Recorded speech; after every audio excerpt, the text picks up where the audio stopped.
हा हे घे. अहो हा दोरा कुठून आणला तुम्ही? अगं काय सांगू तुला, 3 दिवस लागले मला दोरा शोधायला. तुझ्या वडाच्या झाडाला बांधून आली होती ना, त्याचा काढून आणला मी. अहो पागल आहे का तुम्ही? मी देवाकडे तुम्हाला पुढचे 7 जन्म मागितले होते, म्हणून मी त्या वडाच्या झाडाला तुमच्या नावाचा दोरा बांधून आले होते आणि तुम्ही तो दोराच घेऊन आले. अरे पण माझं काय, मला विचारलं का तू? मला नकोय ना पुढचे 7 जन्म तू. जास्त शिल्लकपणा करू नका.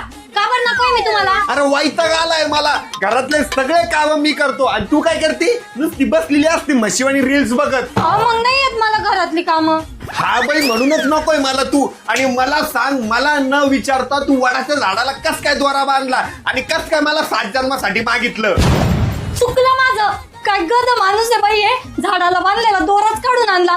आणि काय हो, वडाच्या झाडाला तर लय दोरे बांधलेले राहता आणि तुम्हाला कसं माहिती की मी हाच दोरा बांधलेला आहे म्हणून? हरव ते पण आहे. कमी एखाद्या दुसऱ्याच माणसाचं भलं करून आलो का काय? बावळट माणूस. आता हा दोरा परत बांधून येऊ का वडाच्या झाडाला? हा बांधून या, म्हणजे त्या बाईचा नवरा पुढचे 7 जन्म तुमचा नवरा होईल. माझा नवरा? मग आता काय करू का या दोऱ्याचं? लटकून फाशी घ्या त्या दोऱ्याने.